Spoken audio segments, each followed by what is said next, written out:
കലിക ന്യൂസിലേക്ക് സ്വാഗതം. നവകേരള സദസ്സ് കേരളത്തിന്റെ ഫുൾ ക്യാബിനറ്റ് കടയ്ക്കലിൽ എത്തിച്ചേരാൻ ഇനി ഏതാനും മണിക്കൂറുകൾ മാത്രമാണ് അവശേഷിക്കുന്നത്. ഇവിടുത്തെ അതിന്റെ പ്രവർത്തനങ്ങളൊക്കെ ദ്രുതഗതിയിൽ നടന്നുകൊണ്ടിരിക്കുന്ന ദൃശ്യങ്ങളാണ് ഞങ്ങൾ കാണുന്നത്. ഇതിന്റെ ഭാരവാഹികളുമായി ഞങ്ങൾ നടത്തിയ അഭിമുഖത്തിന്റെ പ്രസക്ത ഭാഗങ്ങൾ നിങ്ങൾക്ക് കാണാം. കടയ്ക്കൽ വിപ്ലവ മണ്ണിനെ പുളകം ചാർത്തിക്കൊണ്ട് നാളെ കേരള നിയമസഭയിലെ 21 മന്ത്രിമാർ നവകേരള സദസ്സുമായി കടയ്ക്കൽ പഞ്ചായത്തിൽ എത്തിച്ചേരുകയാണ്. രാഷ്ട്രീയ ഭേദമന്യേ എല്ലാ ജനങ്ങളും, നാനാ തുറയിലുള്ള ജനങ്ങളും ഇവിടെ എത്തിച്ചേരും എന്നാണ് സംഘാടക സമിതി ഞങ്ങളെ അറിയിച്ചിട്ടുള്ളത്. എന്തായാലും ഇതൊരു വലിയ സംഭവമായി തന്നെ കടയ്ക്കൽ മാറും. കടയ്ക്കൽ തിരുവാതിരയോളം വരുന്ന ജനാബലി ഇവിടെ എത്തുമെന്നാണ് പ്രതീക്ഷ. എന്തായാലും എല്ലാ സൗകര്യങ്ങളും, അടിസ്ഥാന സൗകര്യങ്ങളും ഇവിടെ CPM-ന്റെ ഭാരവാഹികൾ ഒരുക്കിയിട്ടുണ്ട്. അതുപോലെ LDF-ന്റെ ഭാരവാഹികളും സജീവമായി തന്നെ രംഗത്തുണ്ട്. നമ്മൾ അതിന്റെ ഭാരവാഹികളാണ് നസീർ സഖാവ്, ബുഹാരി സഖാവ്, പുള്ളി സഖാവ്, ബൈ സഖാവ് എല്ലാവരും ഇവിടെ ഉണ്ട്. അവരെല്ലാം നേതൃത്വം കൊടുത്തുകൊണ്ടിരിക്കുകയാണ്. നമ്മൾ ഈ ബാഗിൽ കാണുന്നത് അതിനുള്ള ഒരുക്കങ്ങൾ തകൃതിയായി ഇവിടെ നടക്കുകയാണ്. നമ്മൾ അതിന്റെ വിശേഷങ്ങളെ പറ്റി നമുക്ക് ശ്രീ നസീർ സഖാവിനോട് ചോദിച്ചറിയാം. നസീർ സഖാവെ, ഈ കടയ്ക്കൽ പഞ്ചായത്തിന്റെ വളരെ ചുരുങ്ങിയ പരിമിതിയാണ് നമുക്ക് പഞ്ചായത്തിനുള്ളത്. നമ്മൾ ആദ്യം തന്നെ നിശ്ചയിച്ചിരുന്നത് കടയ്ക്കൽ ദേവീക്ഷേത്ര മൈതാനമാണ് ഇതിനു വേണ്ടി നമ്മൾ ഒരുക്കിയിരുന്നത്. പക്ഷേ ചില സാങ്കേതിക കാരണങ്ങളാൽ നടത്താൻ കഴിഞ്ഞില്ല എന്ന് പറയാൻ പറ്റില്ല. നമ്മൾ അതിൽ നിന്ന് ഒഴിവായതാണ്. കാര്യം നാളത്തെ കോടതി വിധി എന്താവും, അല്ലെങ്കിൽ ഒരാള് പരാതിയുമായി ചെന്നാൽ എന്താവും അറിയാൻ വഴിക്കൊണ്ട് ഒഴിഞ്ഞതാണെന്നാണ് നമുക്കറിയാൻ കഴിഞ്ഞത്. എന്തായാലും ഈ ചുരുങ്ങിയ സമയത്തിനുള്ളിൽ ഈ കടയ്ക്കൽ ടൗണിൽ നമ്മൾ ഈ മഹത്തായ ഒരു പരിപാടി സംഘടിപ്പിക്കാനുള്ള കഴിഞ്ഞത് എങ്ങനെയാണ്? നമ്മുടെ നാടിന്റെ ചരിത്രത്തിൽ ആദ്യമായിട്ടാണ് ഒരു ക്യാബിനറ്റ് ഒന്നടങ്കം കടയ്ക്കലിൽ എത്തിച്ചേരുന്നത്. സ്വാഭാവികമായും അതിന്റെ ഭാഗമായി 30,000-ഓളം ബഹുജനങ്ങൾ ഈ പരിപാടിയിൽ പങ്കെടുക്കുമെന്ന് ഞങ്ങൾ നേരത്തെ പ്രതീക്ഷിച്ചിരുന്നു. അതുകൊണ്ട് തന്നെ ഈ ടൗണിലും പരിസര പ്രദേശത്തും ഒരു ബുദ്ധിമുട്ടും വരാതെ ഇവിടുത്തെ വ്യാപാരികൾക്കോ അതുപോലെ തന്നെ മറ്റൊരാളിനും ഒരു നിയന്ത്രണം ഏർപ്പെടുത്തിക്കൊണ്ടുള്ള ഒരു ബുദ്ധിമുട്ട് വരരുത് എന്ന് ഞങ്ങൾ കണ്ടിരുന്നത് കൊണ്ടാണ് ഇത് കടയ്ക്കൽ ദേവി ക്ഷേത്ര മൈതാനത്ത് വെച്ച് ഈ പരിപാടി നടത്താൻ ആലോചിച്ചത്. ഇപ്പോൾ ദേവി ക്ഷേത്രത്തെ സംബന്ധിച്ചും നമ്മുടെ നാട്ടിലെ ആളുകൾക്കെല്ലാം അറിയാം. കടയ്ക്കൽ ദേവി ക്ഷേത്രം എന്ന് ഉദ്ദേശിക്കുന്ന സ്ഥലത്ത് ക്ഷേത്രം, അതിനൊരു ഇളമതില്, അത് കഴിഞ്ഞ് ചുറ്റുമതില്, പിന്നെ റോഡും കഴിഞ്ഞിട്ടാണ് കടയ്ക്കൽ തിരുവാതിര ആഘോഷങ്ങൾക്ക് എല്ലാ വിഭാഗം ജനങ്ങളും ഒത്തുകൂടുന്ന വിശാലമായ കടയ്ക്കൽ ദേവി ക്ഷേത്ര മൈതാനം സ്ഥിതി ചെയ്യുന്നത്. ആ സ്ഥലത്ത് ഈ പരിപാടി നടത്തുന്നതിന് നാളിതുവരെയും കടയ്ക്കൽ പ്രദേശത്തെ ഒരാളിന്റെയും ഒരു പ്രതിഷേധം ഉയർന്നു വന്നതായി ഇതുവരെയും ഞങ്ങൾ മനസ്സിലാകുന്നില്ല. അതിന്റെ അടിസ്ഥാനത്തിലാണ് ക്ഷേത്രോപദേശക സമിതിയും ദേവസ്വം ബോർഡുമായി ആലോചിച്ചുകൊണ്ട് ആ പരിപാടി അവിടെ നടത്താൻ നമ്മൾ ഉദ്ദേശിച്ചത്. എന്നാൽ ചില ആളുകൾ ഇതിന്റെ ഒരു പ്രഭ കെടുത്തുക എന്നുള്ള ഉദ്ദേശത്തോടു കൂടി വേദിയൊന്ന് മാറ്റി ഒരാശ്വാസം കണ്ടെത്തുക എന്നതാണ് ഇതിന്റെ പിന്നിൽ പ്രവർത്തിച്ച ചില ആളുകളുടെ ഒരു താല്പര്യം. അതിന്റെ അടിസ്ഥാനത്തിൽ ഹൈക്കോടതിയിൽ കേസ് ഫയൽ ചെയ്തതാകട്ടെ കുമ്മിടുള്ള ഒരു പഞ്ചായത്ത് മെമ്പർ. അത് കഴിഞ്ഞിട്ട് കടയ്ക്കലിൽ നിന്ന് 10 കിലോമീറ്റർ അപ്പുറത്ത് താമസിക്കുന്ന മറ്റൊരാളുമാണ് ഹൈക്കോടതിയിൽ കേസ് ഫയൽ ചെയ്തത്. കേസിന്റെ തീർപ്പ് എന്താകും എന്ന് നോക്കി നിൽക്കാതെ നമുക്ക് ഈ പ്രവർത്തനങ്ങൾക്ക് കാലതാമസം വരുമെന്നുള്ളത് കൊണ്ട് അങ്ങനെ ഒരു വിഷയം വന്ന സാഹചര്യത്തിൽ ഞങ്ങൾ വേദി പെട്ടെന്ന് കടയ്ക്കൽ ബസ് സ്റ്റാൻഡ് മൈതാനിയിലേക്ക് മാറ്റുകയാണ് ഉണ്ടായത്. ബസ് സ്റ്റാൻഡ് മൈതാനിയിലും പരിസര പ്രദേശത്തുമായി ഇത്രയും ആളുകളെ ഉൾക്കൊള്ളാൻ സ്വാഭാവികമായും പ്രയാസമുണ്ടാകും. സ്വാഭാവികമായും പ്രയാസമുണ്ടെങ്കിൽ പോലും ആളുകൾ വരാതിരിക്കാൻ ഒരു സാധ്യതയും കാണുന്നില്ല. അപ്പോൾ വരുന്ന ആളുകളെ അവർക്കൊരു ബുദ്ധിമുട്ടും ഉണ്ടാകാതെ അവരെ ഉൾക്കൊള്ളിക്കുന്നതിന് വേണ്ടി കുറച്ച് ക്രമീകരണങ്ങളും നിയന്ത്രണങ്ങളും ഞങ്ങൾക്കിവിടെ ഏർപ്പെടുത്തേണ്ടി വന്നിട്ടുണ്ട്. സ്വാഭാവികമായും നമുക്ക് വാഹനങ്ങളുടെ റൂട്ടടക്കം തിരിച്ചുവിടേണ്ടി വന്നത് അതുകൊണ്ടാണ്. കൊച്ചാറ്റുപുറത്തുനിന്ന് തിരിഞ്ഞ് കോട്ടപ്പുറം ആൽത്തറമൂട് വഴി കിഴക്കൻ മേഖലയിലേക്കുള്ള സർവീസ് ബസ് അടക്കം പോകേണ്ടി വരും. അതുപോലെ ചിങ്ങേലിയിൽ തിരിഞ്ഞ് ഈ പറഞ്ഞ റൂട്ടിൽ കൊച്ചാറ്റുപുറത്തിറങ്ങി നിലമേൽ ഭാഗത്തുള്ള സർവീസ് ബസ് അടക്കം, അതുകൊണ്ടാണ് അങ്ങനെ നമുക്ക് റൂട്ട് നിശ്ചയിക്കേണ്ടി വന്നത്. അതുപോലെ തന്നെ ഇവിടെ വരുന്ന 10,000-കണക്കിന് ആളുകളെ ഉൾക്കൊള്ളാൻ ഈ ബസ് സ്റ്റാൻഡ് മൈതാനത്ത് കഴിയാത്തത് കൊണ്ട് ബസ് സ്റ്റാൻഡിന് ചുറ്റാകെയുള്ള റോഡ് കാര്യങ്ങൾ തുടങ്ങിയിട്ടുള്ള പ്രദേശങ്ങൾ കൂടി ഈ പൊതുസമ്മേളനത്തിന്റെ സദസ്സായി നമ്മൾ മുന്നിൽ കാണുകയാണ്. വരുന്ന ആളുകൾക്ക് സൗകര്യപ്രദമായി LED വാളുകൾ 6-7 എണ്ണം ഇതിന്റെ ചുറ്റാകെ സ്ഥാപിച്ച് അവിടെയും കുറെ കസേരകളിട്ടാണ് ഈ ബഹുജനങ്ങളെ ഞങ്ങൾ ഉൾക്കൊള്ളിക്കാൻ പരിശ്രമിക്കുന്നത്. അപ്പൊ ഇതിന്റെ ഭാഗമായിട്ട് ഇവിടെ ഏർപ്പെടുത്തേണ്ടി വരുന്ന നിയന്ത്രണങ്ങൾ സ്വാഭാവികമായ ഒരു ബുദ്ധിമുട്ട് ജനങ്ങൾക്ക് ഉണ്ടാകും. പക്ഷെ അതൊരു ബുദ്ധിമുട്ടായി കാണും എന്ന് ഞങ്ങൾ കരുതുന്നില്ല. ആ ബുദ്ധിമുട്ടുണ്ടാകുന്നത് സ്വാഭാവികമായും വേദി മാറിയത് കൊണ്ടാണ് എന്ന് ഈ നാട്ടിലെ ആളുകളെല്ലാം ഇപ്പോൾ മനസ്സിലാക്കിയിരിക്കുകയാണ്. ഇവിടെ പാർക്ക് ചെയ്യുന്ന ഓട്ടോറിക്ഷകളൊന്നും നാളെ 11 മണി മുതൽ ഇവിടെ ഉണ്ടാവില്ല. അവർ സ്വയം ഇങ്ങോട്ട് വന്ന് പറഞ്ഞ് ഞങ്ങൾ വണ്ടി നാളെ ഇവിടെ പാർക്ക് ചെയ്യുന്നില്ല എന്ന് അവർ പറഞ്ഞിട്ടുണ്ട്. അപ്പൊ ഈ ബസ് സ്റ്റാൻഡിലും പരിസര പ്രദേശത്തും നമ്മുടെ വിപ്ലവ സ്മാരകം മുതൽ ടൗണിലേക്ക് വരുന്ന ആ പ്രദേശത്തും ആരാധന ഹോട്ടൽ വരെയുള്ള ഭാഗത്തും ഒരു വാഹനവും പാർക്ക് ചെയ്യാൻ നമുക്ക് അനുവദിക്കാൻ കഴിയില്ല. അങ്ങനെ വന്നാൽ ഈ വരുന്ന ആളുകളെ ഉൾക്കൊണ്ട് ഈ കാര്യങ്ങൾ കൈകാര്യം ചെയ്യുന്നതിന് നമുക്ക് ബുദ്ധിമുട്ടുണ്ടാവും. രണ്ടാമത്തെ പ്രശ്നം, ഈ ബസ് സ്റ്റാൻഡ് മൈതാനിയോട് ചേർന്നുള്ള സിവിൽ സ്റ്റേഷനിലാണ്, മിനി സിവിൽ സ്റ്റേഷനിലാണ് 21 കൗണ്ടറുകൾ സജ്ജമാക്കിയിരിക്കുന്നത്. അവിടെ വൃദ്ധർക്കും അതുപോലെ ഭിന്നശേഷി വിഭാഗത്തിൽപ്പെട്ടവർക്കുമെല്ലാം വന്ന് നിവേദനങ്ങളും പരാതിയും കൊടുക്കുവാനുള്ള സൗകര്യങ്ങൾ അവിടെ ഏർപ്പെടുത്തി കഴിഞ്ഞു. അവിടെ അവരെ സഹായിക്കാൻ വാളണ്ടിയേഴ്സും ഉദ്യോഗസ്ഥരും ഉണ്ടാകും. ഒരാളിന് പോലും ആ നിലയിലുള്ള ഒരു ബുദ്ധിമുട്ട് ഉണ്ടാകാതിരിക്കുന്നതിനുള്ള ക്രമീകരണങ്ങൾ ഞങ്ങൾ ചെയ്തുകൊണ്ടിരിക്കുകയാണ്. ഇതൊരു അവിസ്മരണീയ സംഭവമായി മാറാൻ പോവുകയാണ്. ചരിത്രത്തിൽ തന്നെ രേഖപ്പെടുത്തുന്ന ഒരു സംഭവമായി ഈ സംഭവം മാറും. അത് കടയ്ക്കൽ മാത്രമല്ല, നടന്നുകൊണ്ടിരിക്കുന്ന നവകേരള സദസ്സിന്റെ വേദികളെല്ലാം ആ നിലയിൽ ജനങ്ങളുടെ ഒരു ഒഴുക്കാണ് ഉണ്ടായിക്കൊണ്ടിരിക്കുന്നത്. നമ്മുടെ ഭാവി കേരളത്തെ രൂപപ്പെടുത്തുന്നതിന് അതിനാവശ്യമായ പദ്ധതികൾ ആവിഷ്കരിക്കുന്നതിന് ഈ നവകേരള സദസ്സിന്റെ അനുഭവം നിശ്ചയമായും ഒരു പ്രധാനപ്പെട്ട ഘടകമായി മാറാൻ പോവുകയാണ്. 140 നിയമസഭാ മണ്ഡലങ്ങളിൽ നിന്നും കിട്ടുന്ന ഈ ഭരണകർത്താക്കൾക്ക് കിട്ടുന്ന അനുഭവം അത് ഉൾപ്പെടുത്തിക്കൊണ്ടുള്ള പദ്ധതികളായിരിക്കും ഭാവി കേരളത്തെ മുന്നിൽ കണ്ടുകൊണ്ട് ഇനി രൂപപ്പെടാൻ പോകുന്നത്.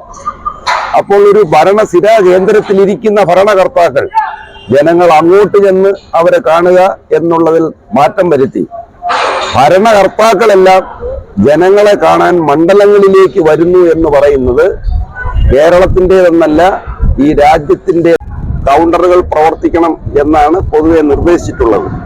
എന്നാൽ ഇവിടെ ഉണ്ടാകാൻ സാധ്യതയുള്ള ഒരു തിരക്കും കാര്യങ്ങളും എല്ലാം പരിഗണിച്ചുകൊണ്ട് കൃത്യം 10 മണിക്ക് തന്നെ കൗണ്ടർ പ്രവർത്തനം ആരംഭിക്കാനും മുഖ്യമന്ത്രിയുടെ പരിപാടി കഴിഞ്ഞാൽ പോലും പരാതിയുമായി നിവേദനങ്ങളുമായി ആരെങ്കിലും അവിടെ വന്ന് നിൽപ്പുണ്ടെങ്കിൽ അതുൾപ്പെടെ സ്വീകരിച്ചുകൊണ്ട് 5 മണിവരെയും പരാതികൾ സ്വീകരിക്കാൻ തന്നെയാണ് ഇപ്പോ സംഘാടക സമിതിയുടെ ഭാരവാഹികൾ ചേർന്ന് ഉദ്യോഗസ്ഥർ ഉൾപ്പെടെയുള്ള ആളുകൾ കൂടി ചേർന്ന് ആലോചിച്ച് തീരുമാനിച്ചിരിക്കുന്നത്. രാവിലെ 10 മണിക്ക് തന്നെ ആ കൗണ്ടറുകൾ പ്രവർത്തിക്കും. അവിടെ വാളണ്ടിയേഴ്സും ഉണ്ടാകും. അപ്പൊ അതുപോലെ നമുക്ക് അപ്പോഴെ തന്നെ പരാതികളുടെ എത്ര പരാതി ഉണ്ടെന്ന് മുഖ്യമന്ത്രിയെ ബോധ്യപ്പെടുത്താൻ കഴിയുന്ന തരത്തിലുള്ള സംവിധാനങ്ങൾ അത് കൃത്യമായും പരാതികൾ കൊടുക്കുന്നത് രേഖപ്പെടുത്തി അവർക്ക് രസീത് കൊടുക്കുകയാണല്ലോ. അങ്ങനെ രസീത് കൊടുക്കുന്നു എന്നുള്ളത് കൊണ്ട് 21 കൗണ്ടറിലും വന്നിരിക്കുന്ന പരാതികളുടെ നമ്പർ എന്ന് ടോട്ടൽ ചെയ്താൽ അത് 5 മിനിറ്റിനുള്ളിൽ ടോട്ടൽ പരാതികളുടെ എണ്ണം ഏത് സമയത്തും നമുക്ക് ലഭ്യമാണ്. അത് നമുക്ക് ചെയ്യാൻ കഴിയും. കടയ്ക്കലിന്റെ പരിമിതമായ സ്ഥലത്ത് ഈ പരിപാടി സംഘടിപ്പിക്കാൻ ഇതിന്റെ സംഘാടകർ അനുഭവിച്ച ഒരു ബുദ്ധിമുട്ടും പ്രയാസങ്ങളും ഏറെക്കുറെ ഞങ്ങൾ ഇന്നത്തെ പത്രസമ്മേളനത്തിൽ മനസ്സിലാക്കിയതാണ്. അതിന്റെ ചുക്കാൻ പിടിക്കുന്ന കടയ്ക്കൽ കിംസാറ്റ് ഹോസ്പിറ്റലിലെ ചെയർമാനും കമ്മ്യൂണിസ്റ്റ് പാർട്ടി ഓഫ് ഇന്ത്യ മാർക്സിസ്റ്റിന്റെ കൊല്ലം ജില്ലാ സെക്രട്ടേറിയറ്റ് അംഗവുമായ ശ്രീ എസ് വിക്രമൻ, അദ്ദേഹം ഞങ്ങളോടൊപ്പം ഉണ്ട്. എന്നാൽ നമ്മുടെ വളരെ പ്രയാസപ്പെട്ടാണ് ഇത്രയും സ്ഥലപരിമിതമായ സ്ഥലത്ത് വെച്ച് ഇത്തരത്തിലുള്ള ബൃഹത്തായ പരിപാടി സംഘടിപ്പിക്കുന്നത് കാര്യം. അപ്പൊ അതിന്റെ ബുദ്ധിമുട്ടുകളും അതിൽ ഉണ്ടായ ചില സാഹചര്യങ്ങളൊക്കെ അതിൽ നിലവിലുണ്ട്. അപ്പൊ അതിനെപ്പറ്റിയാണ് എന്താണ് പറയാനുള്ളത്? നിങ്ങളെ മാധ്യമ പ്രവർത്തകർക്ക് തന്നെ ഞങ്ങൾ അനുഭവിക്കുന്ന ഒരു പ്രയാസം, അതുപോലെ തന്നെ നാട്ടുകാരെ അനുഭവിക്കാൻ പോകുന്ന പ്രയാസം ഇതിനെ ബോധ്യപ്പെട്ട് കാണുമെന്നാണ് ഞാൻ കരുതുന്നത്. നമ്മുടെ നാട്ടിലെ കച്ചവടക്കാര്, ഓട്ടോക്കാര്, അതുപോലെ തന്നെ വാഹനത്തിൽ യാത്ര ചെയ്യുന്ന യാത്രക്കാര്, അതുപോലെ നമ്മുടെ കടയ്ക്കൽ താലൂക്ക് ആശുപത്രിയിൽ വരുന്ന മറ്റ് ബഹുജനങ്ങൾ, ഇവരെ എല്ലാവരെയും വല്ലാതെ പ്രയാസത്തിലാക്കിക്കൊണ്ടാണ് നമ്മുടെ നാട്ടിലെ കോൺഗ്രസിന്റെ നേതൃത്വത്തിലുള്ള ഒരു കൂട്ടം ആളുകൾ മുഖ്യമന്ത്രിയോടും ഈ കേരളത്തിലെ മന്ത്രിസഭയോടുള്ള വല്ലാത്തൊരു വിദ്വേഷത്തിന്റെയും പകയുടെയും അടിസ്ഥാനത്തിൽ ഈ പദ്ധതി അവർ നോക്കിക്കാണുകയും ഇത്തരത്തിലൊരു പദ്ധതി നമ്മുടെ നാട്ടിൽ നടക്കാൻ പാടില്ല, അതിനെ എങ്ങനെ പൊളിക്കാമെന്നതിനെ കുറിച്ച് വലിയ ഗവേഷണം നടത്തിയിട്ടാണ് ഒടുവിൽ യാതൊരു തരത്തിലുള്ള സാമൂഹ്യ ബോധമില്ലാത്തൊരു ചെറുപ്പക്കാരൻ ആദ്യമായിട്ട് ഈ കളക്കൽ ക്ഷേത്ര മൈതാനത്ത് ഈ ചടങ്ങ് നടത്തുന്നത് ക്ഷേത്രവിശ്വാസികളെ വല്ലാതെ വ്രണപ്പെടുത്തുന്നതാണെന്നൊരു വാർത്ത കൊടുക്കുക. അതിന്റെ പിന്നാലെ ഒരു കോൺഗ്രസിന്റെ മറ്റൊരു നേതാവ് ഹൈക്കോടതിയിൽ പോയി. ഇതൊക്കെ നമ്മുടെ നാട്ടിൽ ആദ്യമായി കാണുന്ന സംഭവമാണ്. കോൺഗ്രസ് ആദ്യം രംഗത്ത് വരാതെ ഒരു വ്യക്തിഗതമായ അഭിപ്രായം ഒരാളെ കൊണ്ട് പറയിക്കും, പിന്നീട് അത് കോൺഗ്രസിന്റെ ഔദ്യോഗിക രൂപത്തിൽ അവർ പ്രത്യക്ഷപ്പെട്ടത്. ഞങ്ങൾക്ക് മനസ്സിലാവാത്തൊരു കാര്യം, പൊതുജനങ്ങൾക്ക് ബുദ്ധിമുട്ടുണ്ടാവാതിരിക്കണം എന്നുള്ള ആഗ്രഹം നാട്ടിലെ പൊതുപ്രവർത്തകർക്ക് പൊതുവിൽ തോന്നേണ്ട ഒരു ബോധ്യമാണ്. ആ ബോധ്യത്തിന്റെ അടിസ്ഥാനത്തിൽ ഇത്രയും ബൃഹത്തായിട്ടുള്ള 10,000-കണക്കിന് ആളുകൾ പങ്കെടുക്കുന്ന പരിപാടി കടക്കൽ ക്ഷേത്ര മൈതാനത്തിൽ മതനിരപേക്ഷമായ എല്ലാ വിശ്വാസ പ്രമാണങ്ങളും വെച്ച് പുലർത്തുന്ന ഒരു ക്ഷേത്രത്തിന്റെ ആചാരാനുഷ്ഠാനങ്ങൾ നടക്കുന്ന കോമ്പൗണ്ടിന് പുറത്തുള്ള റോഡിനുമപ്പുറത്ത് എത്രയോ വർഷങ്ങളായി അവിടെ ക്ഷേത്ര പരിപാടികൾക്ക് അപ്പുറത്ത് മറ്റു പൊതുപരിപാടികൾ നടക്കുന്ന ഒരു ദേവസ്വം ബോർഡ് വാടകയ്ക്ക് കൊടുക്കുന്ന ഒരു സ്ഥലം മതിയായ ഫീസ് അവിടെ കെട്ടിവെച്ചുകൊണ്ട് വ്യവസ്ഥാപിതമായി വാടകയ്ക്കാണ് ഞങ്ങൾ ആ സ്ഥലം എടുത്തത്. ആ സ്ഥലത്ത് ഇങ്ങനെ നടത്തുന്നത് കടക്കൽ ദേവീക്ഷേത്രത്തിലെ ആരാധകർക്ക് തടസ്സം ചെയ്യുന്ന പറയുന്നത് ശുദ്ധ അസംബന്ധമാണെന്ന് മാത്രമല്ല, അത് തികച്ചൊരു സമൂഹ വിരുദ്ധ നിലപാടിന്റെ ഭാഗമാണ്. അത് പ്രകടിപ്പിക്കാനും അത് പേര് നടക്കാനും നമ്മുടെ നാട്ടിലെ കോൺഗ്രസ് സുഹൃത്തുക്കൾക്ക് ഒരു ജാള്യതയില്ല എന്നുള്ളത് നമ്മൾ അനുഭവിക്കില്ലാതെ വേറെ മാർഗമില്ല. രണ്ടാമത് കോടതിയിൽ കൊടുത്ത കേസ് ഞങ്ങള് ഒരു ഘട്ടം കഴിഞ്ഞപ്പോ 18-ാം തീയതി മാത്രമേ ഇതിന്മേലെ വിധി ഉണ്ടാവൂ എന്നുള്ളത് വന്നപ്പോ ഞങ്ങൾ പിന്നെ അതിന്റെ പിന്നാലെ പോകാൻ ഉദ്ദേശിച്ചില്ല. എന്താ വെച്ചാൽ നമുക്കതിന് നേരെയില്ല. അതുകൊണ്ടാണ് ബസ് സ്റ്റാൻഡ് മൈതാനത്തേക്ക് പോകുന്നത്. ഈ ഇവിടെ വരുമ്പോൾ നാളെ 12 മണി മുതൽ ഈ പട്ടണത്തിലേക്ക് ഒഴുകുന്ന ആളുകളെ നമുക്ക് അതിന്റെ 4 നാളുകൾ മാത്രമേ നമുക്ക് ഈ സമ്മേളന സ്ഥലത്തിൽ കൊള്ളാൻ കഴിയുന്ന വലിയ പ്രയാസം നമ്മൾ നേരിടുന്നുണ്ട്. അത് സത്യമാണ്. പൊതുജനങ്ങളെ ബുദ്ധിമുട്ടിക്കുക എന്നുള്ള ഒരു ലക്ഷ്യമാണ് ഇവിടുത്തെ പ്രതിപക്ഷ പാർട്ടികൾക്കുള്ളതെന്ന് തോന്നുന്നു. പ്രതിപക്ഷ പാർട്ടികൾക്കെല്ലാം അല്ല, കോൺഗ്രസിന്. അപ്പോ നമുക്ക് 18-ാം തീയതി അനുകൂലമായ വിധി വന്നാലും നമുക്കിനി സമയമില്ല. അതുകൊണ്ട് ഞങ്ങൾ ഈ സ്ഥലം എന്തായാലും നമുക്ക് നല്ല രീതിയിൽ ഈ പരിപാടി ഇവിടെ നടത്താൻ കഴിയട്ടെ എന്ന് ആശംസിക്കുകയാണ്. അത് നടത്തുന്നതിന് ഒരു പ്രയാസമില്ല. കാരണം പറയുമ്പോ ഇവിടെ വരാൻ പോകുന്ന ജനങ്ങള് കോൺഗ്രസ് പോലെ ഏതെങ്കിലും തരത്തില് അച്ചടക്കം എങ്ങനെ നടത്തുകയോ നാട്ടിൽ പേപിടിച്ച് നടക്കുകയോ ചെയ്യുന്ന ഒരു സ്വഭാവം വെച്ച് കൊടുക്കാറില്ലല്ലോ. അവര് നാട്ടില് നന്മകളോട് ഒത്തുനിൽക്കുന്ന വിഭജനങ്ങളാണ്. രാഷ്ട്രീയ വിശ്വാസമുള്ളവരാണെന്നുള്ളൊരു ഒരു പ്രത്യേകത മാത്രമേ അവർക്കുള്ളൂ. പക്ഷെ ഈ പരിപാടിയിലേക്ക് വരുന്നത് കേവലം ഇടതുപക്ഷ അനുകൂലികൾ മാത്രമല്ല, കേരളത്തിലെ ഗവൺമെന്റിനെ അനുകൂലിക്കാത്ത ഒരു വിഭാഗങ്ങളടക്കം ഈ പരിപാടിയിൽ ധാരാളം പങ്കെടുക്കണം. അവർ പങ്കെടുക്കുന്നത് ഈ ഗവൺമെന്റ് ഒന്നടങ്ങാളുടെ മുമ്പിലേക്ക് വരുമ്പോ സർക്കാർ എന്നാണ് പറയാൻ കഴിയുന്നത്. ഞങ്ങൾക്ക് സർക്കാരിനോട് പറയേണ്ട കാര്യങ്ങൾ നിവേദന രൂപത്തിൽ, പരാതി രൂപത്തിൽ കൊടുക്കാൻ സർക്കാർ അവസരം തരുന്നു. അത് പ്രയോജനപ്പെടുത്താൻ ചരിത്രത്തിലാദ്യമായി ഒരു ഗവൺമെന്റ് ഇത്ര നന്മ നിറഞ്ഞ മനസ്സോടെ അവരുടെ അടുത്തേക്ക് വരിക എന്നുള്ള ചരിത്ര സംഭവം നടക്കുകയല്ലേ. ആ ചരിത്ര സംഭവത്തിൽ ഭാഗമാക്കാൻ എല്ലാ ബഹുജനങ്ങളും ആഗ്രഹിക്കുന്നുണ്ട്. ആ ബഹുജനങ്ങളെ കോൺഗ്രസിന്റെ ഏത് നേതാവ് പറഞ്ഞാലും അവരെ അടക്കാൻ പറ്റില്ല. അവർ ശരിയായി വരും. അങ്ങനെ വരുന്ന ആളുടെ ഈ പട്ടണം അതിന് സാധ്യമായ എല്ലാ സംവിധാനവും ഉപയോഗിച്ചിട്ട് അവർ ഉൾക്കൊള്ളും എന്ന് തന്നെയാണ് ഞങ്ങൾ പറയാനുള്ളത്. ഇപ്പോഴുള്ള നമ്മളോടൊപ്പം ഉള്ളത് കടക്കൽ മുൻ പഞ്ചായത്ത് പ്രസിഡന്റ് RS ബിജു ആണ്. RS ബിജു, നമ്മൾ കടക്കൽ നവകേരള സദസ്സ് നമുക്ക് നേരത്തെ ഒരു പ്രതീക്ഷ ഉണ്ടായിരുന്നില്ല. നവകേരള സദസ്സ് കടക്കൽ വെച്ച് നടത്താൻ കഴിയുമോ? നമ്മൾ സ്ഥലം പരിമിതിയുണ്ട്, അതുകൊണ്ടാണ് നമ്മൾ ക്ഷേത്രപ്പറമ്പിലേക്ക് മാറ്റിയത്. അതും നടന്നില്ല. പിന്നെ ചുരുങ്ങിയ സമയം കൊണ്ട് ഇത്രയും വലിയൊരു ബൃഹത്തായ സംവിധാനങ്ങൾ നിങ്ങൾ ഉണ്ടാക്കിയെടുത്തു. അപ്പോൾ നവകേരള സദസ്സിനെ പറ്റി, അല്ലെങ്കിൽ കടക്കൽ വരുന്നതിനെ പറ്റി, കടക്കൽ അനുഭവത്തെ പറ്റി, നിങ്ങളുടെ പ്രവർത്തനങ്ങളെ പറ്റി ഒരു ചെറിയ വിലയിരുത്തൽ. നമ്മുടെ നാട്ടിലെ മുഴുവൻ ജനങ്ങൾക്കും വളരെയേറെ സന്തോഷം ഉളവാക്കുന്ന ഒരു പരിപാടിയായിരുന്നു നവകേരള സദസ്സ് കടക്കലെത്തുക എന്നുള്ളത്. അപ്പോൾ കടക്കലിൻ്റെ ആ പരിമിതിയൊക്കെ ഉൾക്കൊണ്ടുകൊണ്ടാണ് നമ്മുടെ ഭരണാധികാരികളും രാഷ്ട്രീയ നേതൃത്വവും ഒക്കെ കൂട്ടായി ആലോചിച്ചുകൊണ്ട് കടക്കൽ ദേവീ ക്ഷേത്ര മൈതാനിയിൽ ഇത് നടത്തുവാൻ തീരുമാനിച്ചു. അത് നടത്തുവാൻ തീരുമാനിച്ചപ്പോൾ അവിടുത്തെ ഉപദേശക സമിതിയും ദേവസ്വം ബോർഡും എല്ലാ ഭക്തരും വളരെ സന്തോഷത്തിലായിരുന്നു. ഇന്നലെ തന്നെ അവിടെ കൂടിയ 41 കരക്കാര് വളരെ നിരാശരായി ഒരു റിപ്പോർട്ട് ചെയ്യുന്നത് ഞാൻ കണ്ടു. കാരണം അവരുടെയൊക്കെ ഒരു വലിയ പ്രതീക്ഷയായിരുന്നു കടക്കൽ ദേവീ ക്ഷേത്ര മൈതാനത്ത് ഈ ഒരു നവകേരള സദസ്സ് വരുമ്പോൾ ആ സദസ്സിൽ അവിടെ വെച്ച് നടക്കുമ്പോൾ ഉണ്ടാകുന്ന ചിത്രങ്ങളും ഫോട്ടോകളും ഇതൊക്കെ കേരളത്തിൽ മാത്രമല്ല ഇന്ത്യയിലെമ്പാടും മറ്റ്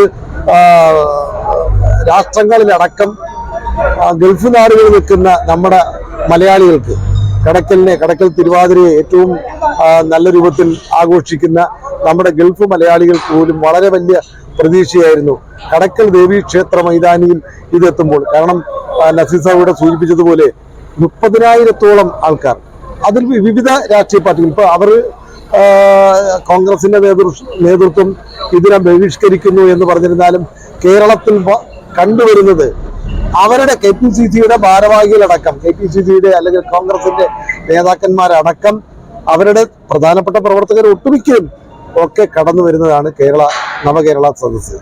അപ്പോൾ ആ സദസ്സ് നമുക്കുള്ള എല്ലാം വലിയൊരു പ്രതീക്ഷ.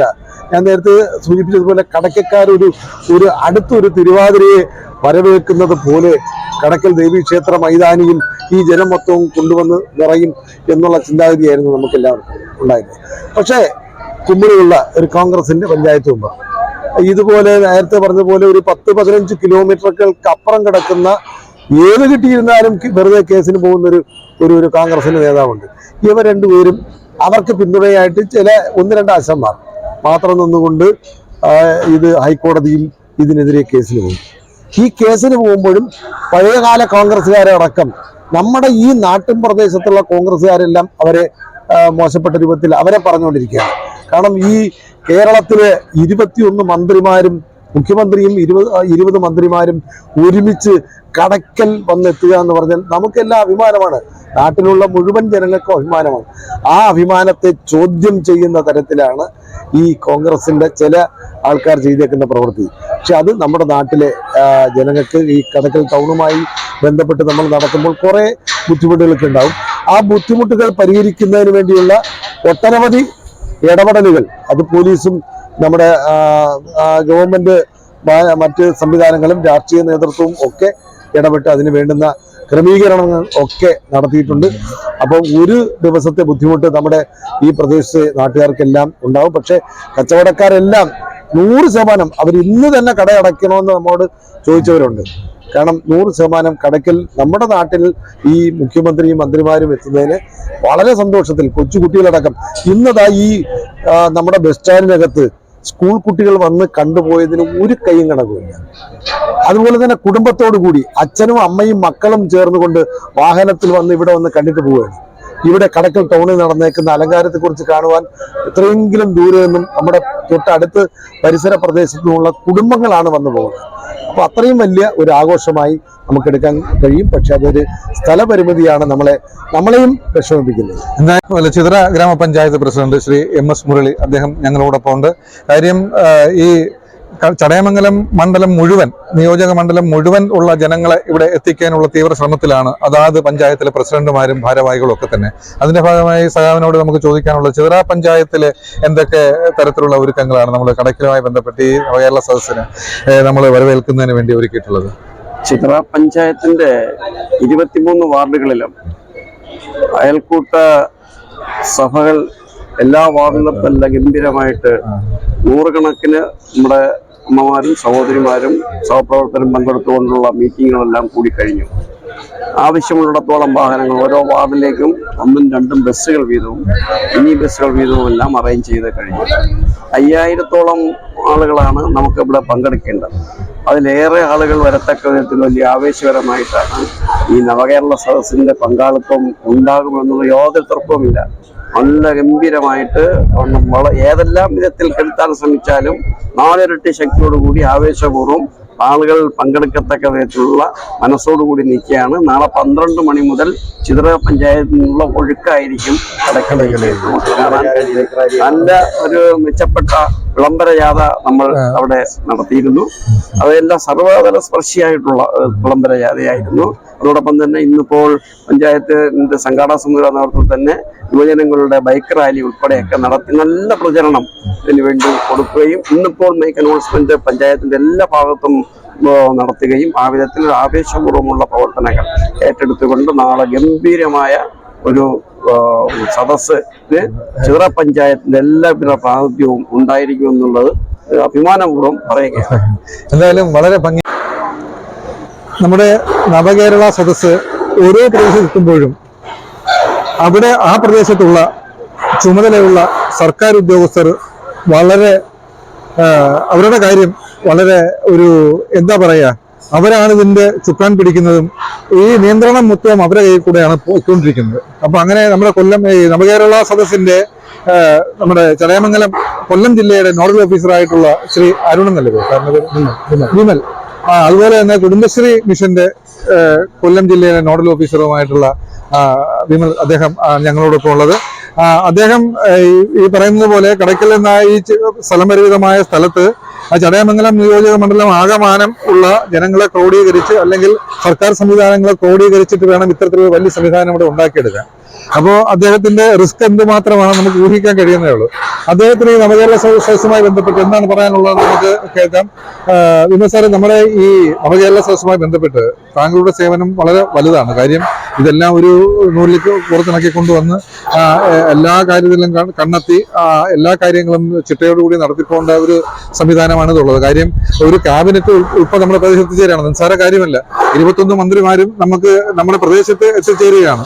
അതിപ്പോ ആര് എന്ത് വിമർശിച്ചാലും അതൊരു യാഥാർത്ഥ്യം തന്നെയാണ്. ഈ കേരളത്തിൽ നടന്നുകൊണ്ടിരിക്കുന്ന യാഥാർത്ഥ്യമാണ്. അപ്പോൾ അതിനെ ഇങ്ങനെ ക്രോഡീകരിക്കുന്നതിനുള്ള സംവിധാനങ്ങൾ സർക്കാർ തലത്തിൽ നിന്നൊക്കെ എന്തൊക്കെ പ്രയാസങ്ങൾ അല്ലെങ്കിൽ എന്തൊക്കെ റിസ്ക് ആണ് ഏറ്റെടുക്കേണ്ടി വന്നിട്ടുള്ളത്? നവകേരള സദസ്സിന്റെ നമ്മുടെ ചടയമംഗലം നിയോജക മണ്ഡലം നവകേരള സദസ്സിന്റെ ഒരുക്കങ്ങളൊക്കെയും നമ്മുടെ കടയ്ക്കൽ ബസ് സ്റ്റാൻഡ് മൈതാനത്ത് ഇന്ന് പൂർത്തീകരിക്കപ്പെടുകയാണ്.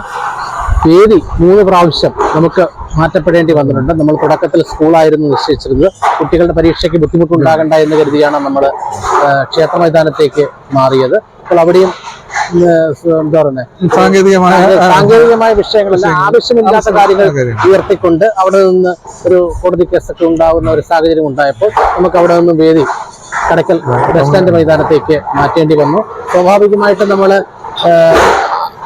മുൻപ് നിശ്ചയിച്ച ആൽത്തറമൂട് ക്ഷേത്ര മൈതാനമായിരുന്നു എന്നുണ്ടെങ്കിൽ നമ്മൾക്ക് കടയ്ക്കലിനെ ചടയമംഗലത്തെ നിയോജക മണ്ഡലത്തെ സംബന്ധിച്ചോളം ഏകദേശം 30,000-ഓളം പേർ വരെ പങ്കെടുക്കുന്ന ഒരു നവകേരള സദസ്സ് കൊല്ലം ജില്ലയിലെ തന്നെ ഏറ്റവും മികച്ച ജനങ്ങൾ പങ്കെടുക്കുന്ന നവകേരള സദസ്സായി മാറുമായിരുന്നു.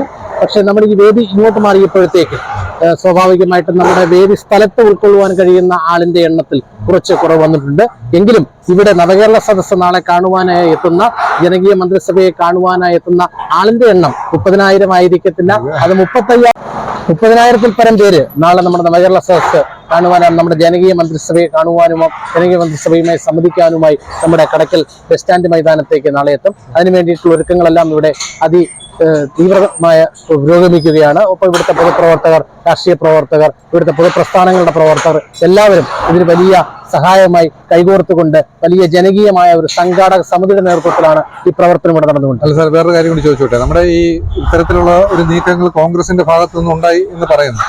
അപ്പൊ നാളെ അതിന് ഈ പ്രതിഷേധാത്മകമായിട്ട് എന്തെങ്കിലും പ്രതിപക്ഷത്തിന്റെ ഭാഗത്ത് നിന്നുണ്ടാകാൻ സാധ്യതയുള്ള കാണുന്നുണ്ടോ? അത്തരം രാഷ്ട്രീയമായ അത്തരം പ്രതിഷേധങ്ങളോ അത്തരം കാര്യങ്ങളോ ഒന്നും ഇതിനകത്ത് ബാധിക്കുന്ന കാര്യങ്ങളുണ്ട്. ഇത് പൂർണ്ണമായ ഒരു ഗവൺമെന്റ് പ്രോഗ്രാമാണ്. ഗവൺമെന്റ് തലത്തിൽ സർക്കാരിന്റെ വികസന പ്രവർത്തനങ്ങൾ ജനങ്ങളുമായി സംബന്ധിക്കുന്ന ഗവൺമെന്റ് പ്രോഗ്രാം. അപ്പൊ നമ്മുടെ ഈ പരാതി പരിഹാര സെല്ലും ഒക്കെ സജീവമായി തന്നെ കൗണ്ടറുകൾ നാളെ രാവിലെ 10 മണിക്ക് തന്നെ പ്രവർത്തനം ആരംഭിക്കും. ഏകദേശം 130-ഓളം ഉദ്യോഗസ്ഥരെ കൗണ്ടറുകൾ 21 കൗണ്ടറുകളായിട്ട് വിന്യസിച്ചിട്ടുണ്ട്. അപ്പം ഏത് തരത്തിലുള്ള പരാതികളും നിവേദന കൗണ്ടറുകൾ ക്രമീകരിച്ചിട്ടുള്ള നിവേദന കൗണ്ടറുകളിലേക്ക് അപ്പോൾ ഘടകകക്ഷി എന്ന നിലയ്ക്ക് അതിലെ വിവിധ കക്ഷികൾ ഒരേ മനസ്സോടുകൂടി സജീവമായി ഇതിന്റെ പിന്നിൽ പ്രവർത്തിക്കുന്നുണ്ട്. CPIയുടെ ഘടകകക്ഷിയായ CPIയുടെ കടയ്ക്കലത്തെ പ്രിയ സഖാവ് ശ്രീ JC അനിൽ ഞങ്ങളോടൊപ്പം ഉണ്ട്. സാറേ, നമ്മുടെ രാഷ്ട്രീയമാകുമ്പോൾ അഭിപ്രായ വ്യത്യാസങ്ങൾ സ്വാഭാവികമായിട്ട് ഉണ്ടാകാറുണ്ടോ? എന്നാലും ഇത്തരത്തിലുള്ള ഒരു വലിയ പരിപാടിക്ക് നിങ്ങളുടെ രാഷ്ട്രീയ കക്ഷി എന്തൊക്കെ പ്രവർത്തനങ്ങൾ അല്ലെങ്കിൽ എന്തൊക്കെ രീതിയിലുള്ള പ്രവർത്തനങ്ങളാണ് നടത്തി വരുന്നത്? നവകേരള സദസ്സുമായി ബന്ധപ്പെട്ട് ഓരോ വ്യത്യാസങ്ങളുമില്ല. കാരണം എന്തെന്ന് വെച്ചാൽ നവകേരള സദസ്സ് ഇന്ത്യയുടെ ജനാധിപത്യ ചരിത്രത്തിൽ തന്നെ ഏറ്റവും അവിസ്മരണീയമായ ഒരു സംഭവമാണ് എന്നുള്ളത് തർക്കമില്ലാത്തൊരു കാര്യമാണ്. രാജ്യത്തിന്റെ ചരിത്രത്തിൽ ഒരു സംസ്ഥാനത്തും തെരഞ്ഞെടുക്കപ്പെട്ട ഒരു ക്യാബിനറ്റ് ഒന്നാകെ ജനങ്ങളെ കാണാനായി പോവുകയും അവരോട് സംവദിക്കുകയും അവരുടെ അഭിപ്രായങ്ങൾ കേൾക്കുകയും ചെയ്യുന്ന ഒരു സാഹചര്യം ഇന്ത്യൻ ചരിത്രത്തിലുണ്ടായിട്ടുണ്ട്. അപ്പൊ ഇവിടെ ഒരു പുതിയ ചരിത്രം തന്നെ സൃഷ്ടിക്കുകയാണ്. മാത്രമല്ല, കേരളത്തിലെ 140 നിയോജക മണ്ഡലങ്ങളിലും മുഖ്യമന്ത്രിയും ഈ ക്യാബിനറ്റിലെ മറ്റ് 20 അംഗങ്ങളും, അങ്ങനെ ആകെ 21 പേരും ഈ സദസ്സുകളിൽ എത്തിച്ചേരുന്നു എന്നുള്ളത് സവിശേഷമായ ഒരു കാര്യമാണ്. കേരളത്തിലെ ഗവൺമെന്റ് ഒരുപാട് വികസന മാതൃകകൾ ഇന്ത്യക്കും ലോകത്തിനു മുമ്പിൽ സൃഷ്ടിച്ചിട്ടുണ്ട്. ആ വികസന മാതൃകയുടെ ജനപക്ഷത്തിന് മുമ്പിൽ അവതരിപ്പിക്കുക ഈ സദസ്സിന്റെ പ്രധാനപ്പെട്ട ഒരു ലക്ഷ്യമാണ്. മാത്രവുമല്ല, എല്ലാ ദിവസവും ഈ സദസ്സിന്റെ ഭാഗമായി നടക്കുന്ന പ്രഭാത പരിപാടിയിൽ സമൂഹത്തിലെ വ്യത്യസ്തമായ തലങ്ങളിൽ പ്രവർത്തിക്കുന്ന ആളുകൾ ബഹുമാനപ്പെട്ട ക്യാബിനറ്റ് അംഗങ്ങളോട് ആശയവിനിമയം നടത്തുന്നുണ്ട്. അവർ നിയോജക മണ്ഡലത്തിലെ വികസന പ്രശ്നങ്ങളും മറ്റും പങ്കുവയ്ക്കുന്നുണ്ട്. അപ്പൊ സ്വാഭാവികമായിട്ടും ഈ നവകേരള സദസ്സ് 140 മണ്ഡലങ്ങളിലും അവസാനിച്ചു കഴിയുമ്പോൾ കേരളത്തിലെ ഗവൺമെന്റിനെ സംബന്ധിച്ചിടത്തോളം എങ്ങനെയാണ് ഇനി ഒരു നവകേരളം സൃഷ്ടിക്കേണ്ടത്, അതിനെന്തെല്ലാം കാര്യങ്ങൾക്കാണ് പ്രയോറിറ്റി കൊടുക്കേണ്ടത്, ഗവൺമെന്റ് സത്യത്തിൽ ആ പ്രയോറിറ്റി നിശ്ചയിക്കുകയാണ് ചെയ്യുന്നത്. നമുക്ക് ഏത് മേഖലയ്ക്ക് പ്രയോറിറ്റി കൊടുക്കണം, അതിനാണ് ജനങ്ങളുടെ അഭിപ്രായങ്ങൾ തേടുന്നു എന്ന് പറയുന്ന ഒരു കാര്യം തന്നെ. അപ്പൊ അങ്ങനെ വളരെ വിശാലമായ അർത്ഥത്തിലാണ് ഈ പരിപാടിയെ കാണുന്നത്. ഞങ്ങൾ തന്നെ പ്രതീക്ഷിക്കുന്നത് മഞ്ചേശ്വരത്ത് നിന്ന് പാറശാലയിൽ അവസാനത്തെ മണ്ഡലത്തിൽ ഡിസംബർ 24 ഈ പരിപാടി എത്തിച്ചേരുമ്പോൾ ഒട്ടാകെ വരുമ്പം ഓരോ നിയോജക മണ്ഡലങ്ങളിലും പങ്കെടുക്കുന്ന ആളുകൾ നോക്കിയാൽ ഏതാണ്ട് ലക്ഷക്കണക്കിന് മനുഷ്യർ ഈ ഗവൺമെന്റുമായിട്ട് നേരിട്ട് സംവദിക്കുകയാണ്. ചടയമംഗലം നിയോജക മണ്ഡലത്തിന്റെ സവിശേഷത എന്തെന്ന് വെച്ചാൽ, ചടയമംഗലം നിയോജക മണ്ഡലം കേരളത്തിന്റെ നിയമസഭാ നിയോജക മണ്ഡലങ്ങളിൽ സുപ്രധാനമായ പങ്കുവഹിക്കുന്നു. ഒരു വിപ്ലവ പാരമ്പര്യമുള്ള മണ്ഡലങ്ങളിൽ ഒന്നാണ്. മാത്രമല്ല, ഇവിടെ ഒരുപാട് വികസന പ്രവർത്തനങ്ങൾ നടപ്പിലാക്കാനും സാധിച്ചിട്ടുണ്ട്. ഇവിടുത്തെ MLA ഇപ്പൊ കേരളത്തിലെ ക്യാബിനറ്റിലെ ഒരു അംഗമാണ്, മൃഗസംരക്ഷണ ക്ഷീരവികസന വകുപ്പ് മന്ത്രിയാണ് ശ്രീമതി ജെ ചിഞ്ചുറാണി. ഈ ഗവൺമെന്റിന്റെ 2.5 വർഷക്കാലം, കഴിഞ്ഞ LDF സർക്കാരിന്റെ 5 വർഷക്കാലം, അങ്ങനെ ആകെ 7.5 വർഷക്കാലത്തിനുള്ളിൽ ശ്രീ മുല്ലക്കര രത്നാൻ MLA-യുടെയും ചിഞ്ചുറാണി മിനിസ്റ്ററുടെയും കാലയളവിൽ വികസന പ്രവർത്തനങ്ങൾ നടപ്പിലാക്കുന്നതിന് പരമാവധി സാധ്യതകളെ പ്രയോജനപ്പെടുത്തിയിട്ടുണ്ട്. പുതിയ വികസന പ്രശ്നങ്ങൾ ഗവൺമെന്റിന്റെ ശ്രദ്ധയിൽ അവതരിപ്പിക്കാൻ ഈ നവകേരള സദസ്സിലൂടെ കഴിയുന്നു. നമ്മുടെ നിയോജക മണ്ഡലത്തിലെ ജനങ്ങളുടെ ഏറ്റവും പ്രധാനപ്പെട്ട നമ്പർ 1 ആയിട്ടുള്ള ആവശ്യം എന്തെന്ന് ചോദിച്ചാൽ, കൊട്ടാരക്കര താലൂക്ക് വിഭജിച്ച് കിഴക്കൻ മേഖലയിൽ ഈ മലയോര മേഖലകൾ ഉൾപ്പെടുത്തി ഒരു താലൂക്ക് ഉണ്ടാവുക എന്നുള്ളതാണ്. നമ്പർ 2, ചടയമംഗലം നിയോജക മണ്ഡലത്തിലെ ജഡായു ടൂറിസം ആഗോള ടൂറിസം ഭൂപടത്തിൽ ഉൾപ്പെട്ടിട്ടുണ്ട്. അപ്പൊ ജഡായു ടൂറിസത്തിന് പുറമെ ഈ കോട്ടക്കൽ ഗുഹാക്ഷേത്രം, ചണ്ണപ്പട്ടയിലെ ഇക്കോ ടൂറിസം പ്രോജക്റ്റ്, കടക്കലിലെ മാറ്റിടാംപാറ, കുമ്മിളിലെ മീൻമുട്ടി പ്രോജക്റ്റ്, ഇങ്ങനെ നിരവധി ടൂറിസം പദ്ധതികൾ ഈ ചടയമംഗലം നിയോജകമണ്ഡലം, അതിനെ ഏകോപിപ്പിച്ചിട്ട് ഒരു ടൂറിസം പാക്കേജ് ചടയമംഗലം നിയോജകമണ്ഡലത്തിൽ ഉണ്ടാവുന്നു. നമ്പർ 3, കടക്കൽ താലൂക്ക് ആശുപത്രിയാണ് ചടയമംഗലം നിയോജകമണ്ഡലത്തിലെ ഏറ്റവും വലിയ ഗവൺമെന്റ് ആതുര സേവന കേന്ദ്രം. അപ്പൊ അവിടെ മൾട്ടി സ്പെഷ്യാലിറ്റി ചികിത്സാ സൗകര്യങ്ങളുള്ള ഒരു വലിയ പദ്ധതി ഇവിടെ നടപ്പിലാക്കണം. അത് ഈ ഗവൺമെന്റിന്റെ മുമ്പിൽ ഞങ്ങൾ വയ്ക്കുന്ന ഏറ്റവും പ്രധാനപ്പെട്ട മറ്റൊരാവശ്യമാണ്. കാരണം എന്തെന്ന് വെച്ചാൽ, ഏറ്റവും കൂടുതൽ സാധാരണക്കാരായ ആളുകൾ ആശ്രയിക്കുന്ന ആശുപത്രിയാണ്. ഇപ്പൊ റവന്യൂ വകുപ്പ് 20 സെന്റ് ഭൂമി വിട്ടുകൊടുത്തിട്ടുണ്ട്. അവിടെ ഒരു 5ഓ 10ഓ നിലയുള്ള കെട്ടിടവും പുതിയ ഡിപ്പാർട്ട്മെന്റുകൾ വന്നാൽ ഈ പ്രശ്നത്തിന് പരിഹാരം കാണാൻ പറ്റും. 4ാമത്തെ കാര്യം, ഓയൂരിലെ ഫയർ സ്റ്റേഷൻ LDF സർക്കാരിന്റെ കാലത്ത് പൂർത്തീകരിക്കേണ്ടുന്ന ഒരു കാര്യമാണ്. 5 ചടയമംഗലം നിയോജകമണ്ഡലത്തിൽ ഇപ്പോൾ ഒരു വലിയ വികസന വിപ്ലവം നടക്കുന്നുണ്ട്. അതെന്താന്ന് ചോദിച്ചാൽ, ഈ കൊല്ലം ജില്ലയിൽ ഏറ്റവും കൂടുതൽ പൊതുമരാമത്ത് റോഡുകൾ ഉള്ള മണ്ഡലം ചടയമംഗലം മണ്ഡലം. 43 PWD റോഡുകൾ ഈ മണ്ഡലത്തിലുണ്ട്. അപ്പൊ ഈ ഗവൺമെന്റിന്റെയും ഇപ്പോഴത്തെ നമ്മുടെ MLA-യുടെയും ലക്ഷ്യം എന്തെന്ന് ചോദിച്ചാൽ, ഈ BM and BC നിലവാരത്തിൽ ഈ റോഡുകൾ പൂർത്തീകരിക്കുന്നുണ്ടല്ലോ, അതൊരു അന്താരാഷ്ട്ര നിലവാരമാണ്. ആ സ്റ്റാൻഡേർഡിൽ ഈ 43 റോഡുകളെ ഉയർത്തുക എന്നുള്ളതാണ്. അത് പൂർത്തീകരണ ഘട്ടത്തിലേക്ക് വന്നുകൊണ്ടിരിക്കുകയാണ്. മറ്റൊരു കാര്യം, ചടയമംഗലം നിയോജകമണ്ഡലത്തിൽ പൊതുവിദ്യാഭ്യാസ സംരക്ഷണ യജ്ഞമാണ്. അപ്പൊ അത് സ്കൂളുകളെല്ലാം ടാർഗറ്റ് ചെയ്ത വികസനം നടക്കുന്നുണ്ട്.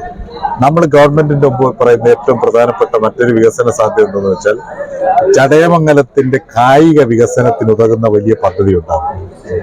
അപ്പൊ അത് ഗവൺമെന്റിന്റെ ശ്രദ്ധയിൽ കൊണ്ടുവന്നിട്ടുണ്ട്. ഇവിടുത്തെ 9 പഞ്ചായത്തുകളിലും നല്ല കളിസ്ഥലങ്ങൾ ഉണ്ടാകും. ഇവിടുത്തെ കായിക പ്രതിഭകൾക്ക് അതുവഴി വളർന്നു വരാൻ കഴിയണം. പിന്നെ കടയ്ക്കലിനൊരു വിപ്ലവ സാംസ്കാരിക ചരിത്രമുണ്ട്. അതുകൊണ്ട് കടയ്ക്കൽ കേന്ദ്രമായിട്ട് ഈ ഗവൺമെന്റ് സാംസ്കാരിക മേഖലയ്ക്ക് ഒരുപാട് പ്രാധാന്യം കൊടുക്കുന്നുണ്ട്. അപ്പൊ കടയ്ക്കലിൽ ഒരു സാംസ്കാരിക സമുച്ചയം ഉണ്ടാകും. ചടയമംഗലത്തെ റവന്യൂ ടവർ എത്രയും വേഗത്തിൽ യാഥാർത്ഥ്യമാകും. പുതിയ സർക്കാർ ഓഫീസുകളുടെ സാധ്യത അനുസരിച്ച് ഈ മണ്ഡലത്തിൽ പുതിയ സർക്കാർ ഓഫീസുകൾ ഉണ്ടാവും. അപ്പൊ ഇത്തരം വികസന നിർദ്ദേശങ്ങളെല്ലാം നവകേരള സദസ്സിന്റെ ഭാഗമായിട്ട് ജനങ്ങളുടെ മുമ്പിൽ, സർക്കാരിന്റെ മുമ്പിൽ അവതരിപ്പിച്ചിട്ടുണ്ട്.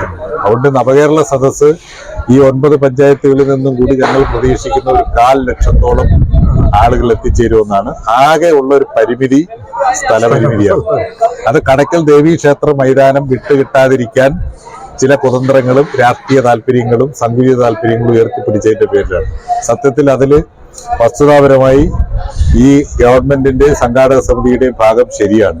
കൃത്യമായ നടപടികൾ സ്വീകരിച്ച് തന്നെയാണ് ക്ഷേത്ര ഗ്രൗണ്ട് ഞങ്ങൾ നിശ്ചയിച്ചത്. അതിന് അനുമതിയെല്ലാം കിട്ടിയതാണ്. പക്ഷെ